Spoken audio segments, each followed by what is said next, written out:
This is a video about what it means to be a great artist and a great audience member. I'm going to be using some examples from people like Shakespeare and people like Schoenberg. Abstractly speaking, the model for an artist is pretty simple. You just have to take the existing knowledge seriously for whatever field of art that you're in and perhaps create some new knowledge.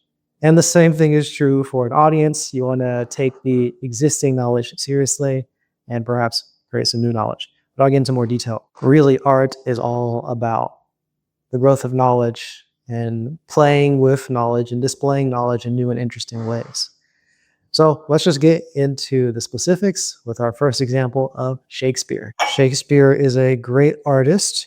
He is a playwright from the 1500s. He wrote a lot of plays. You know who Shakespeare is. His works are full of deep knowledge that are presented very clearly. Let's get a little bit specific here about characters having a rich inner life. Okay, characters having an interior life was something that existed prior to Shakespeare. And that inner life being a rich inner life that has conflicts that also existed before Shakespeare. And even having the inner life have conflicts that had consequences outside of the person's own inner life, all of that existed before Shakespeare in different stories. But Shakespeare took this knowledge quite seriously. And what I mean is, he took it to extremes that were not there previously. In specific, for this example, he made it so that the interior life of some characters and the conflicts of the interior lives of those characters, and then the consequences of those conflicts became integral to the narrative in such a way that the narrative would be structurally incomplete without the presence of the inner life of the characters. And these characters had personal inner lives that, let's say, they were different from what was previous, because previously most characters were kind of archetypes, or they had recognizable and simple inner lives. They didn't have this sort of complex, they didn't commonly have this complex personality that were very unique and individual to that particular character. And something that Shakespeare really fleshed out. And again, he just took it to an extreme. It kind of existed a little bit before, but he took it to an extreme in such a way that some works like Hamlet depend on the inner life of characters and is structured around the inner life and the conflict of those characters. And so we get something that is an inner life that is the organizing structure of the entire narrative. Again, that's what I mean by he took an existing idea and took it seriously. Okay, and that's, again, this is before even mentioning anything that Shakespeare created himself. It's just one idea that he took seriously. He made it integral to his work of art. He did not put it into the background. He did not regulate it to something that was just kind of a given. He did not try to ignore the traditional ideas that existed around this time. And he did not try to ignore the ideas that other people had created around that time. And that's just one. There were many. And he bundled many interesting and unique new ideas that were the best at the time and presented them in his works of art very clearly and very extremely. That alone was enough to make him a great artist. Joseph Haydn is a composer, a musician. He was a great artist in a very similar way. He took a lot of existing ideas and took them very seriously. He was a composer somewhere in the 1700s. But Haydn also did a lot of work to create new ideas.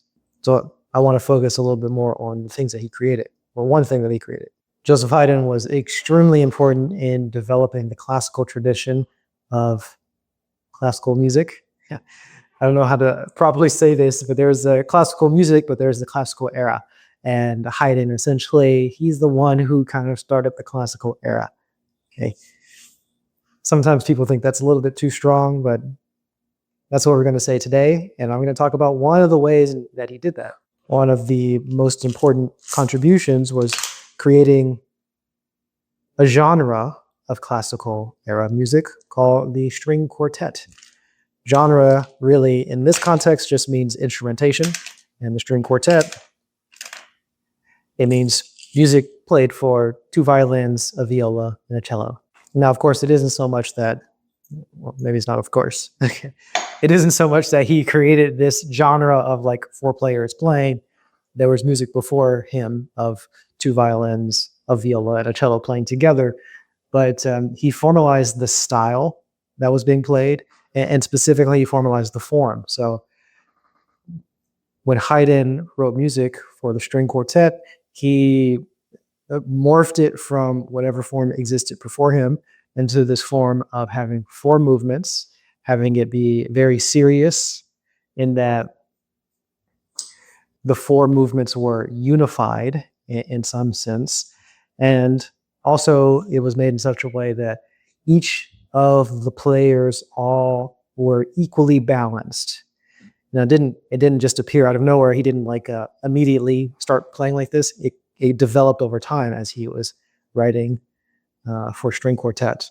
But eventually, he got to a point where all of the four players are, let's say, having equal importance of playing the main themes, and also having equal importance of being the accompaniment. Both of those. So when this happens of having each of the instruments be equal, just to clarify, before Haydn, there was not an equal balance between the instruments. In anything that would seem like a string quartet, the first violin would be the one that's playing all of the themes, and everything else is always going to be the accompaniment. Okay, I'm staying it a little bit too strong there, but you get what I mean. Most of the times, the first violin is going to be playing the main themes, and everything else is uh, going to be just accompaniment. So he started this entire idea of having everything be equal balance, and that even continued into his other works, where he started doing, let's say, piano trios and so on. Really, in the beginning, a piano trio was really just a piano sonata where the piano is playing all the main themes and also doing the accompaniment by itself. But also, it just had a violin to support it, and also it had a cello to support it. That's kind of how a piano trio was before the classical era. As Haydn started to write music, it became a little bit more balanced, where the violin would be more prominent, and sometimes the piano would go into a accompanying mode, and the same for the cello. The cello would be like the thing that's playing the main themes, and then everything else is accompaniment. So it became a little bit more balanced. But the theme, the idea of having these instruments become more equally balanced in these larger scale works, uh, starts with Haydn, and then it continues into his students. For example, Beethoven, one of the students, and Beethoven really started to. I mean, he does an amazing job of keeping this really perfect balance. Maybe I'm overstating it there, but there's a great balance between all of the instruments being played in chamber music. So for a string quartet, everything gets really equal play. That was kind of common with Haydn already. But then with a piano trio, now everything gets equal play. Some of the themes are played mainly by the cello, and then the next time it comes about, it's played by the violin, and then the next time it's played by the piano. And there's like a more equal balance between everything. And there are many different types of techniques to make the balance be equal that were explored by Haydn and continued to be explored by Beethoven. Haydn also used the best knowledge that was available at his day. He knew things about counterpoint that was invented by Bach, let's say, or fleshed out and formalized by Bach, and other musical things that existed at the day. Haydn was pretty good at finding the existing best things and putting them into his music and presenting them very well, and also creating new things and putting them into his music and presenting them very well. So there's this sort of pretty simple way of viewing this great artist, Haydn, and also the other great artist, Shakespeare, as both just presenting the best available knowledge, and also, in some cases, presenting their new knowledge, the new knowledge that they've created, and taking them to extremes, which is how I would say is taking the idea seriously, taking the knowledge seriously. And when those ideas are taken to extremes and presented clearly, that means that the audience can also notice those ideas and be influenced by those ideas. And of course, other artists could understand those ideas and then build upon those ideas and make works of art using the same knowledge. So that's really the benefit of presenting ideas clearly and extremely.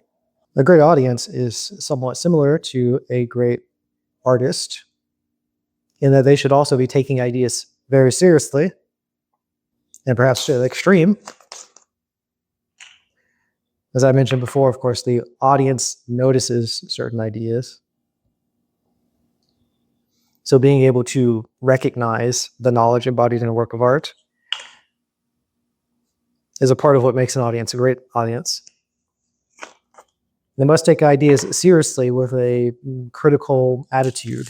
Critical attitude is going to be a little bit different with an audience than it is with an artist, right? So the artist is the one that's determining if an idea is a good idea, and they do this before they present it in their work of art, right? You have to determine it's what you one of the best existing ideas by comparing it to other ideas. As an artist, you consider many different options and take them extremely. That's the way to take an idea seriously as an artist.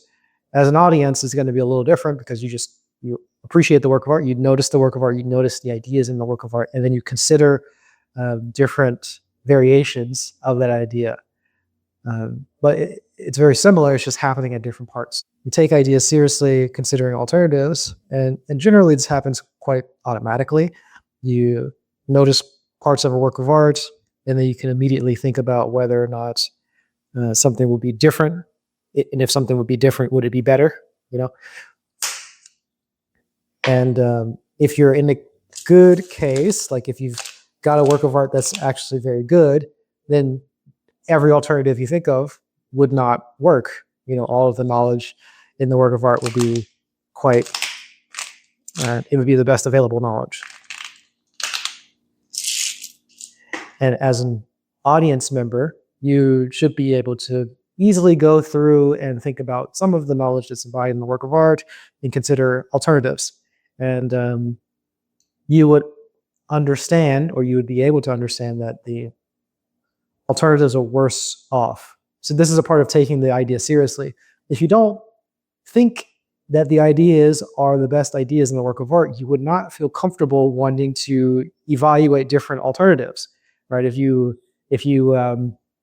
you would not have the critical attitude, in this sense, because essentially you'd be afraid that if you were to criticize the work of art, you would lose some of the magic of appreciating the work of art. But if you do think that the work of art embodies the best ideas, then you would feel very comfortable considering alternatives and testing and seeing if the alternatives are better or worse. And in that case, it's taking the ideas seriously because you're able to criticize them. And criticizing an idea is taking that idea seriously. When an audience does this critical attitude, testing alternatives types of thing, it makes it, it's one of the ways that you can test the knowledge embodied in the work of art. Because you could also just think about alternative works of art, or you can think of alternative ways of embodying this particular knowledge in the work of art. And in both of those things, you're really testing the niche of any of the knowledge. You're criticizing the knowledge. You're clarifying the boundaries of the knowledge that's embodied in that work of art. And this is an integral part of playing with the knowledge in the work of art and discovering the limits of that knowledge in the work of art. And in addition to that, you can also create new knowledge as an audience member. Something that the audience has the power to do. So I want to give the example of Schoenberg, Arnold Schoenberg. He's a composer from the 19th century, classical music. Not the classical era though, 20th century era. And he's really known for making serialist music, but that's not what we want to talk about now. We want to talk about his appreciation of classical era music. Schoenberg was also a teacher of music and composition, And specifically, he formulated a way of creating classical era themes. I say creating, but it involves appreciating those classical era themes. He created a framework for describing and understanding classical era music, specifically the themes and the phrase construction.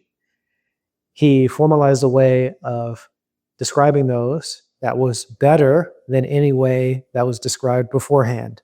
So he understood the music of the classical era better than anybody from the classical era. In the 2000, sorry, in the 1920s or whatever, he created this theory which better understood the music from the 1700s and the 1800s better than anybody else who was writing the music back in those times, the 17 and 1800s. This formalization made him and other audience members much more aware of the potential conflicts and the potential resolutions of those conflicts within classical music, within the themes of classical music. And this gives the audience and, of course, the artists also who create music at the time, but it gives the audience much higher fidelity awareness of the works of art, of the potential problems in a work of art, and the potential resonances and solutions within that work of art. So this means that this is increasing the possibility of beauty. So works of art became more beauty apt. It's a word I'm going to use today. Similar to truth app, you know what I mean? Like the possibility of beauty was increased after Schoenberg invented a new theory for appreciating music. So this is new knowledge that was created by Schoenberg, and it allows for aesthetic progress. It is aesthetic progress in itself. And really, that's the model of something that makes a great audience member. He increases the fidelity with which we can understand any work of art. In this case, any music, classical era music. You see this, how the audience and the artist are unified in this very important way. They are really doing the same type of thing, just at different parts of the process. And now you're this far into a Zachary Mizell aesthetics video. I hope that you have something to say about this idea, whether you like it or not, or whether it sparks anything in your own mind. Please say something in the comments if you think about anything. So this is all about artists taking the artistic knowledge seriously, and the same for the audience member. They're taking the artistic knowledge very seriously. And in both cases, aesthetic progress can come. It can come from either side, the audience or the artist. The weakest form of artist will not gather the best available knowledge and will not present the best available knowledge. And they will also not create any new knowledge. And a weak audience also will not consider alternatives. They won't have this sort of critical attitude. They will not generalize the beauty into other works of art. They will not understand the best existing knowledge of their time. They will not create any new knowledge. It's very similar. But what's most important is that anyone, whether they're an audience or an artist, they can grow beauty. They can spark the growth of beauty. They can contribute to aesthetic progress. We live in a world that allows for the possibility of the growth of beauty, the infinite growth of beauty, and it can happen from anywhere.